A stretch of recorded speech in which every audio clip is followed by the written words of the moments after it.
Welcome back. Today we are going to be doing a spectrum analysis of a few different bells on the Muse trumpet. And these were bells that were sent in to me by one of our clients to be retrofit for the Muse system. So I'm going to take this one off so you can see it, and I'll show you all of them. And we'll probably compare them to a couple of the bells that we have as well.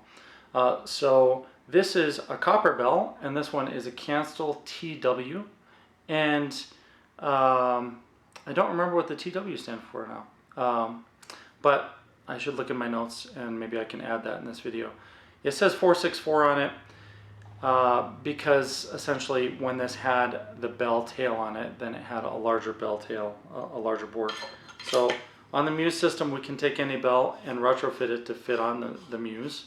So these bells were, this one was a new old stock that had never been used.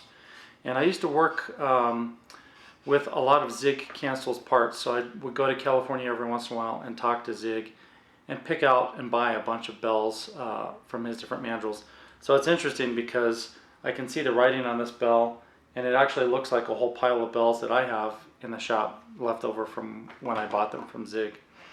So this is a Kanstul TW on the Muse, and I've got the spectrum analyzer set up. So visually you can see what's going on. I'm going to push record, and then we can listen to this. And I'm going to play probably this direction simply because the microphone's over there. I don't want to point right at it, but I want it to be a little bit that direction. And then I'll do a little the other direction. And then hopefully I don't bleed out the mic on the camera. So let me grab my mouthpiece.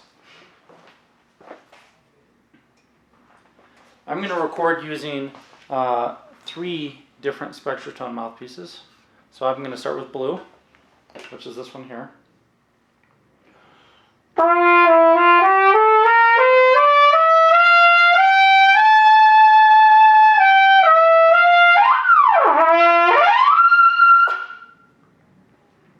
Alright, that actually felt pretty nice.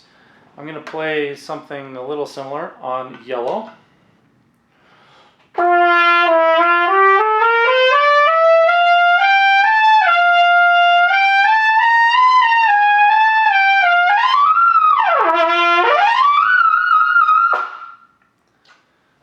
And then we're going to move on to red, which is this one. It's probably going to hurt my ears.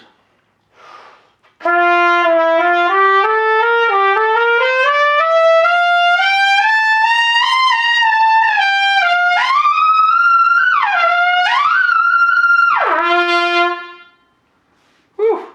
This is a really cool bell. So this is copper. A couple things to mention about copper. It's usually fairly soft, so it's harder to spin on a mandrel, and it's easier to hand hammer it to an extent. But if you over hammer copper, then it hardens very easily, and you have to re-anneal it often. And you know, the odds of having success hammering or spinning copper bells is reduced because the malleability is fairly good in the beginning, but then it gets harder and harder and brittle, and a lot of things can go wrong. So there's a lot of re-annealing making these bells. And I have a great appreciation for anyone who makes copper bells that way. There's another way to make them, which is electroforming, where you can have a mandrel and you can paint it with some electroconductive paint. Let me stop this. And then with that, you can plate copper directly over the mandrel. So that's another way to do it, which is much easier. And then there is a third way you can make a copper bell, or I guess technically a fourth, because you could completely hammer one. You could hammer and then spin it. You could electroform, and the fourth way is to laser sinter it. And we're working on that right now, where we take the copper powder and a laser beam, and we build the bell out of powder. And that way we can make other shapes. So this one was, of course, spun by Kanstul. Copper tends to be a lot more efficient, which means it can project a lot more, and it doesn't necessarily have as much color. But if you noticed, this thing really lit up. On the spectrum analysis, you can see it's just like fireworks, especially with Spectrotone red. Let me turn this back on so we can watch it record.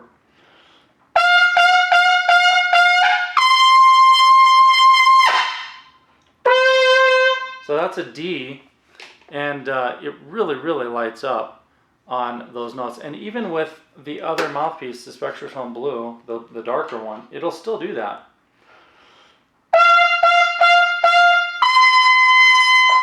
It just doesn't have as much of the upper overtones.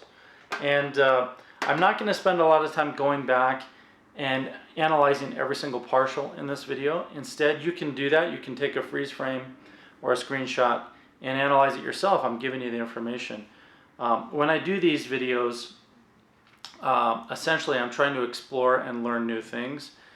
And most of the things with round bells I already know. So, because we've done a lot of this over the years. So there's nothing really new here for me. I'm not going to discover anything new with these bells, but it's a great opportunity for you guys to see how the color changes as you play the different bells. And if you haven't seen one of the spectrum analysis videos before, I've done quite a few over the years. Essentially, you can see on this side, this is a keyboard, and I'm going to hopefully have good focus on all of this. And if I don't, then I really apologize. But it's hard to pick up me and playing and the screen all at once. And when I move my hand in front of here, hopefully it will focus on the screen in those moments. But essentially we do have the keyboard over here, which does show which pitches we're playing. And then you're going to see the peaks in amplitude on each partial. And you'll see that there are peaks all over the place on different notes. And those are different partials or part of the overtone series of the notes. So that was the copper Kanstul TW. Let's move to the next one. All right, here's our next bell. This is the Holton MF horn, and I have engraved on it ST302LT.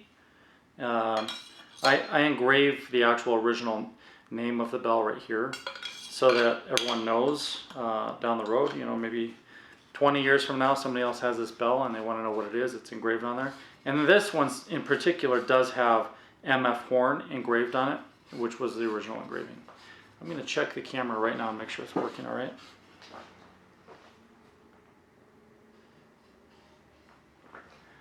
Well, it does appear you can see the screen, so let's hope that's working. All right, I'm going to go again from blue to red.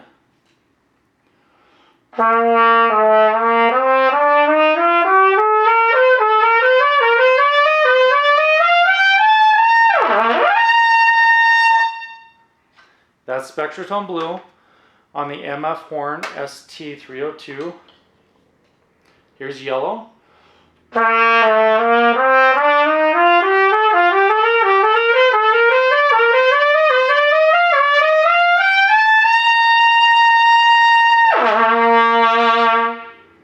Wow, that's really a beautiful sound with this mouthpiece. It's like just a really well-rounded, vibrant, but also like a dark core type sound on the Spectratone yellow with this mouthpiece. This is Spectratone red.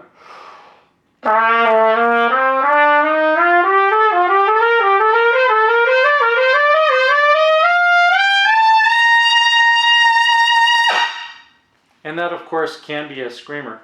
Now you may wonder, what is my configuration on the Muse outside of the bell? We know I have the Holton bell here. And now, what is the lead pipe? Well, this is a lead pipe 2. And actually, I'm lucky I can film this video. I had to wait until I got this horn to be able to film the video, because the last Muse trumpet we had in stock sold recently. Excuse me. Let me stop this. And because that sold, I did not have a Muse trumpet to film this video with. So luckily, we just got another one in. And this Muse trumpet was owned by a great Latin jazz trumpet player, really well known. And he got into a different Muse trumpet, one that has some custom engraving all over it. So he traded this in, and it's got lead pipe 2, and I think it came with a bell 10 or 10 LT. I'll look. We'll measure it, make sure we know what it is. But this horn actually is available now, so it's for sale. If you are interested in owning this Muse trumpet, you, like you see here, would be able to send me any bell and we can convert it to this, or you can choose from any of our bells, but it gives you infinite options. And we can even change the lead pipes. However, it's really not as necessary. Like let's say you wanted the Holton MF horn lead pipe on this horn, it really wouldn't make sense to do the conversion, even though you could, simply because we do make 10 different lead pipes that cover the entire range of all the lead pipes you can find. And they're segmented, so there are 4 segments, and we can actually mix and match the segments, which means you could literally mix and match infinitely in those variations and discover new things that maybe I haven't even discovered yet. But you really don't need to buy a conversion process for an existing lead pipe, because it's not going to help you any more than the original that we make for the Muse. And that's also because they're modular and they're high efficiency, meaning they preserve the energy in the standing wave and transfer more of that to resonance in the bell. And then also they all include the VGR system. So the lead pipe 2 that I'm playing on now is actually fairly large. It's bigger than a Bach or Yamaha lead pipe, and it's more open than those. So if I wanted to really brighten all of this up and make it even more piercing for the upper register, I would move to a smaller taper lead pipe. And if I wanted to broaden it, I'd move to a bigger lead pipe. And we offer all of those variations. Okay, so I played all 3 on the ST302 Holton. So let's take that off and we'll move on to the original bell that was built with this horn. And when you purchase this trumpet, I can give you 2 different options. One is you choose this trumpet with 1 lead pipe and 1 bell. So that'd be the number 2 lead pipe, because that one's going to be included with this since it was used already. And then the bell I'm going to put on there in a minute. That could be one price. And then if you want to add an extra lead pipe and bell, that'd be another price. But yeah, I'm open to serious offers on this Muse. And I know you'd really enjoy this horn. It's a ton of fun. And people say, oh, it looks so heavy. And even some people pick it up and they say it feels heavy. It's not real heavy to me. So if you're a healthy person who has a little bit of strength to your body, then I don't think you'll have any problem holding it. But it is heavier than a normal horn. If you want the lightweight model, that is coming out soon, and that one will be much lighter than this version I'm holding right now, but this one is made of brass, and it was fully CNC machined. All right, let's grab that other bell. I think it's this one. It is this one. So this is a 10. Hold on, let me look. Oh yeah, it has to be this one. It's the only one here we have that's all tarnished. So this is a 10 XLT. And a 10 XLT is a bigger, more broad taper. The LT means it's lightweight, so it's going to light up, kind of like what we just heard. Because when the bell is thinner, then essentially it can move into resonance faster and get more amplitude in the resonance. However, it can also break up a little faster. In this case, being on the Muse trumpet, that's probably not going to happen. And then it has an extra wide diameter, so like a 5 1/4 inch diameter to the flare. So let's test this one, the 10 XLT. And I'll turn this back on.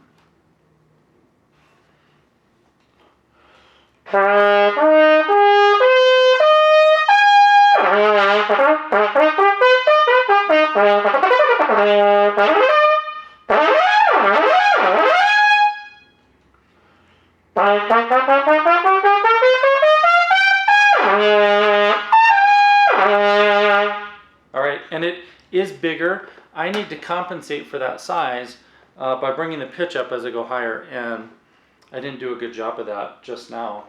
But because there's more air volume, then the whole instrument changes, and I need to adjust more with my tongue as I go higher to prevent going flat. And that happens whenever the bell taper gets bigger. So our biggest bell taper right now is the number 8. It's so big that you drastically have to move your tongue up and down. And not many people play that bell for that reason. We're going to move on to Spectratone Yellow.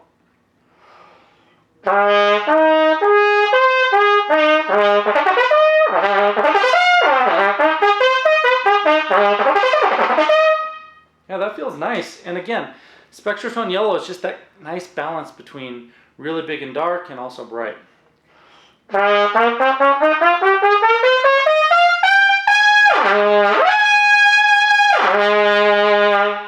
much easier to play in tune with this mouthpiece, because on the blue I had more air volume plus the extra air volume on the bell. And now we move on to the red again.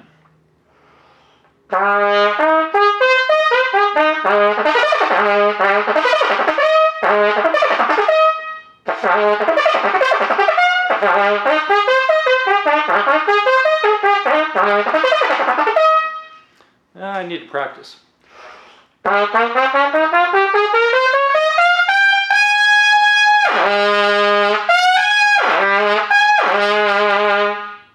And that, of course, still sounds really big and vibrant. No surprise, simply because Spectrotone Red will transform any horn into something that's more vibrant.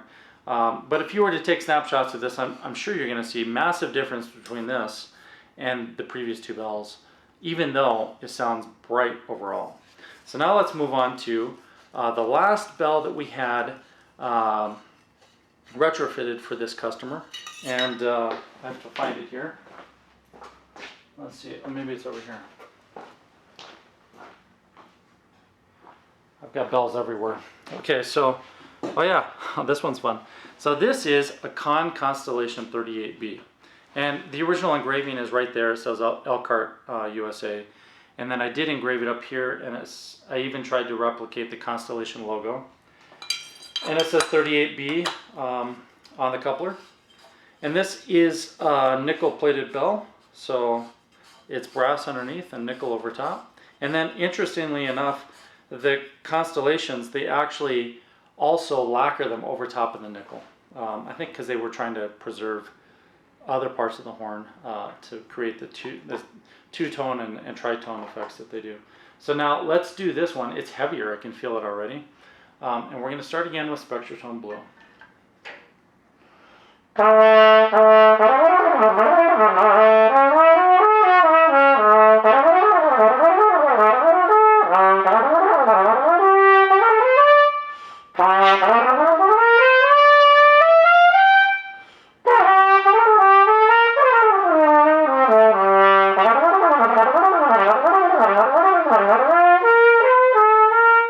Alright, so that feels nice and smooth.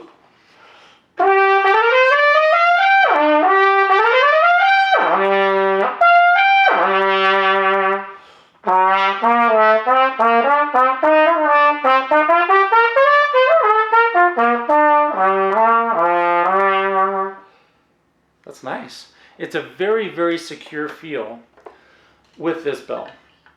Much more secure than the previous bells I played. I'd say the last one felt more like a little edgy and slippery, and the one before that as well. And then the copper felt secure also. Spectrotone Yellow.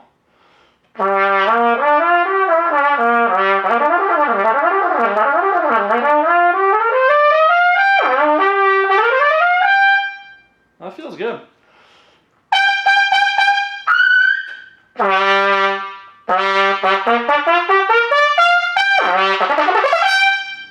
Yeah, that feels really, really nice. Again, Spectrotone Yellow.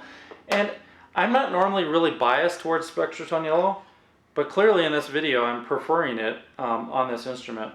It might partially be because it fits this lead pipe well. And I could change that, and then I might have other preferences with a different lead pipe. And now to red.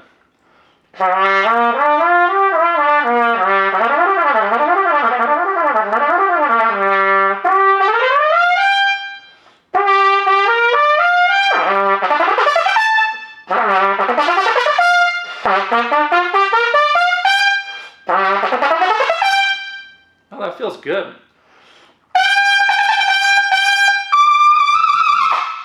Wow.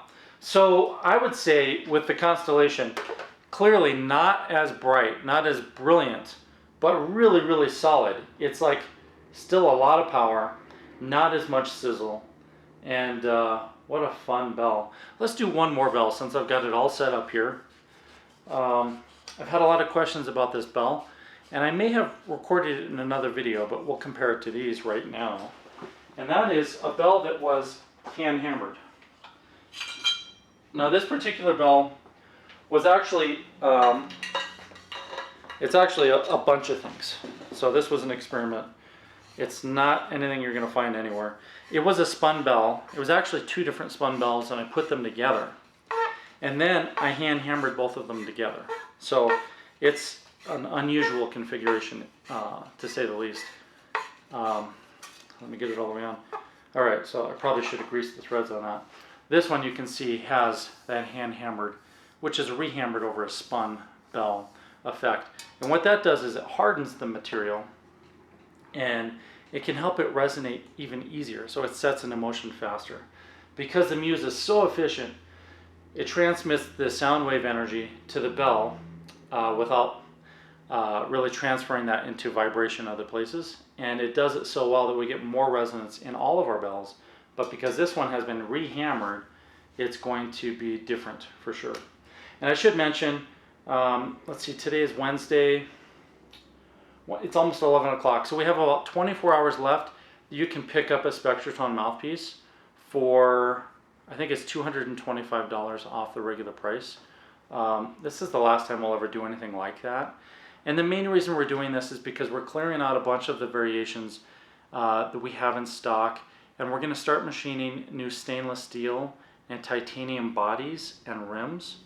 And we're going to start to move away from having rims made out of brass. And the primary reason we're doing that is because plating has become such an expense and such a variable that we can't control very well, because other plating companies have to do it for us. Legally, we're not allowed to set up a plating operation here in Denver. So we always have to send those out. And unfortunately, the plating companies that were the big ones that were really, really productive and also accurate no longer exist in the price range that you want to pay. So to have a rim plated perfect is really, really expensive, and places like Anderson and other places we've used, they just don't do good work anymore. And because of that, we're moving away from plated finishes on trumpets. Like Anderson discontinued gold plating about 1.5 years ago. And if you have gold plating done through them, unfortunately, a lot of times it doesn't last long, and it doesn't wear well, and a lot of times it's not even done correctly. And nothing against Anderson, really. I mean, I know they're probably doing their best, but it would just cost too much for them to do it correctly, because the prices have just gone up so much. So we'd have to send it to an aerospace coater to really get this plated correctly, and we're no longer going to share that expense. It's just too much. And if we make the rim out of stainless steel, we can have it coated with a PVD coating, which is physical vapor deposition, which essentially can put such a hard coating on it that it'll never come off, and we can even make it look gold again. So that would be the future. And if we do titanium, we don't even have to coat them at all. Same with stainless, you don't really have to coat them. But all that to say, the backer kit, if you go on our website for the next day, or whenever you see this video, probably the next few hours for you, and maybe you've already missed it, I apologize if you have, but if you go there, you can pick up, if there's any left, one of our Spectratone mouthpieces for $175 with the brass variations. Now, we still have inventory on those. The price will go back up to regular price on Friday, and we will sell through all of the inventory in brass, and you won't see stainless and titanium options until next year. But no, that's the direction we're moving, and that's one of the reasons we're clearing out a lot of this inventory, and also to give you guys a chance to own probably the world's most versatile mouthpiece there is, because you can adjust it at any time, just like the trumpet. So let's play Spectratone Blue on this bell. And I don't have a bell number for this because it is a composite bell made of 2 different bells, and it's so different, so there is no bell number or designation.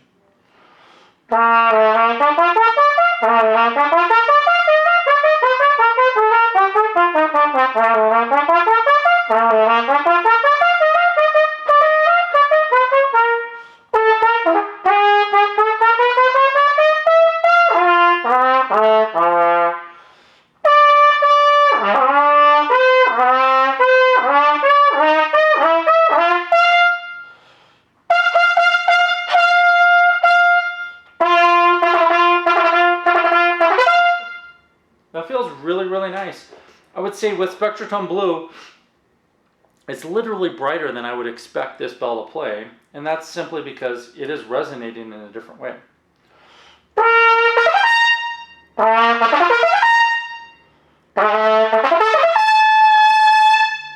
It feels good.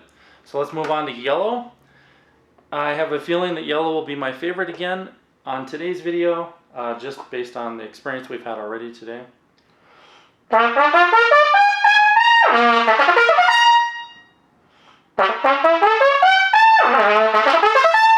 Wow, that is so much more brilliant than I would expect. I almost feel like I'm playing on Spectrotron Red and a lightweight bell, but that's not what we have here.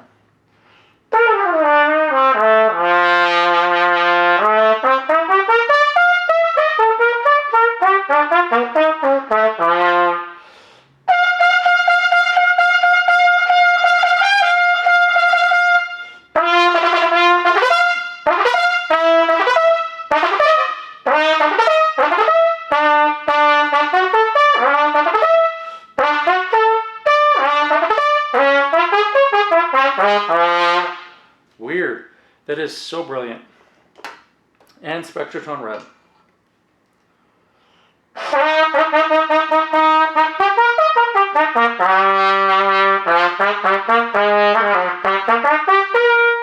Now, I should mention, I didn't talk about the mouthpiece as much.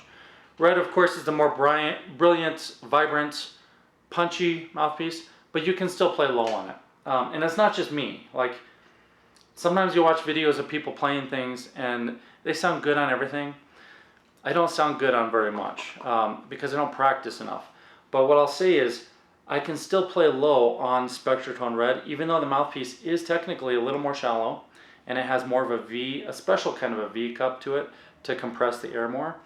I really have no problems playing low.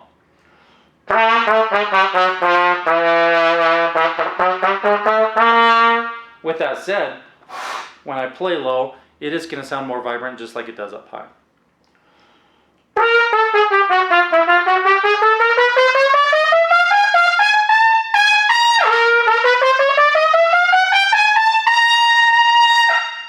So whoa, oh yeah. I haven't been watching this. Yeah, definitely, you can see on the release, I get all that splat of sound. All the amplitudes just flake out.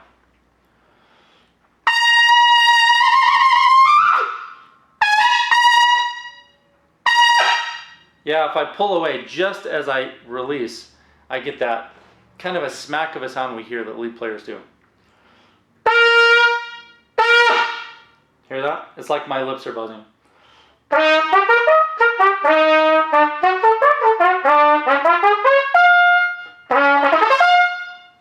Wow. So, all that to say, you know, these three mouthpieces, they do three different things.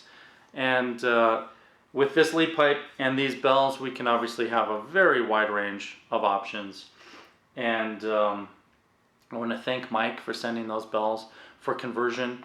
If you're thinking of sending a bell to conversion for the Muse system, because you know there's like 78 of you with Muse trumpets now, so we're only making 22 more of this edition.